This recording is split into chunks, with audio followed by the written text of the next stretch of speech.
So, welcome back to DC Silver Age Storytime, and today's story comes from Superman 129, uh, published in May 1959, and it's called Clark Kent, Fireman of Steel, written by Otto Binder with art by Al Plastino.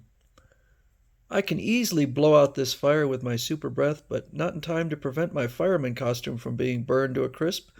The other firemen will see my action suit underneath and realize I'm Superman. Clark Kent, where are you? So Clark Kent is sent out on an assignment to do a story on, I guess, a day in the life of being a fireman, or however long, a week.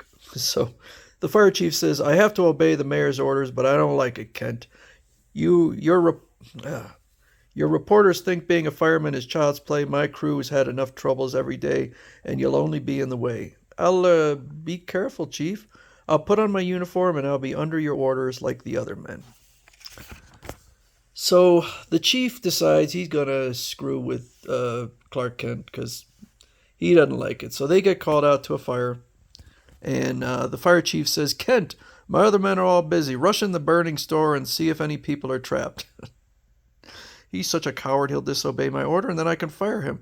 Well, fire him? I don't think that's the point, but okay. But Clark Kent rushes in. Balls of fire! Kent's dashing in. He's too dumb to realize his life's in danger. It's interesting that the fire chief would. His assumption is that a adult reporter is too stupid to realize fire, rather than he's just actually brave.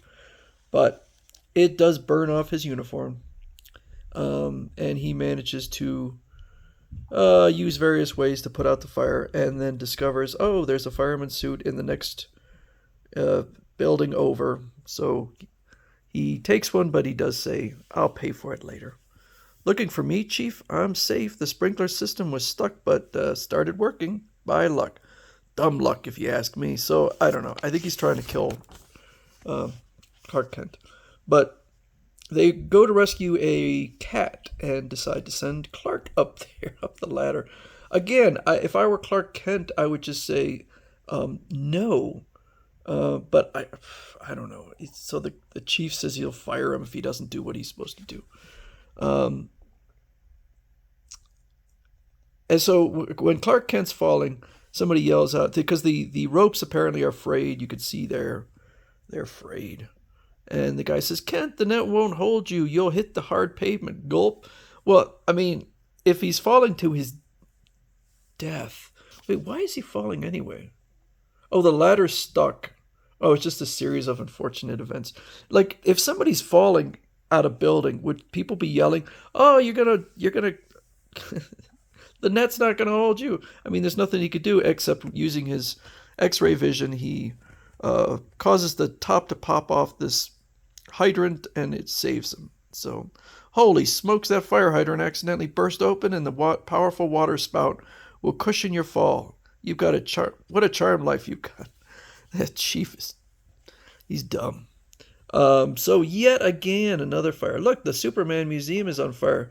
We could use Superman himself here. So Clark rushes in and uses his freeze breath to put the fire out. Oh no, not again. That reveals the S emblem on my supersuit. One of these objects in that room gives me an idea. So he comes out in a barrel, like the old-timey hobo. I'll pretend to be red-faced and lead the chief to think, "Ha ha, your uniform must have burned from the chest down to your knees, Kent. You're embarrassed to appear in public without that barrel, eh?" Oh, jeez. Again, if his uniform burned down to the knees, how did he not get burnt? The chief is... Oh, anyway, so he explained all the freezing by, there was a super freeze ray machine from Pluto, because it's the Superman Museum, so I guess it would have alien technology. Again, he rushes in at the four-alarm fire, and there's an explosion, but this time Superman was more clever, and he put his fireman suit costume under his own super suit, so it's perfectly fine. Poor Kent. He couldn't have survived that explosion we heard. I didn't want to get rid of him that way. Well, he's gone now. Wait, Chief, I hear tapping from inside this overturned vat, and there's Clark. He's okay. Bye, Chief. Read my feature in the Daily Planet later. I'll write a vivid account of the dangers facing you firemen. How would you know, Kent? With your luck, an atom bomb could drop on your head without mussing your hair. Bah! So after all that, the chief is still rude to him. Smoke and flames are coming from the kitchen of that house. Why, it's the fire chief's home, but he didn't even notice. I'll blow out the flames. But why didn't you notice this pot boiling over and catching fire? I was too absorbed in reading this feature in the Daily Planet. Bah! My house nearly burns down while I'm reading this story. Anyway, I'm glad you came to douse the fire, Superman, and not Clark Kent. Why? Clark Kent seems to solve everything. He seems to be the greatest fireman ever.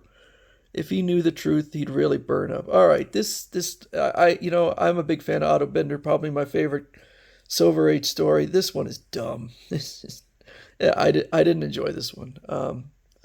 I know that Silver Age is supposed to be wacky and silly and goofy, but man, this just tipped over the edge for me. Anyway, that is Clark Kent, Fireman of Steel from Superman 129.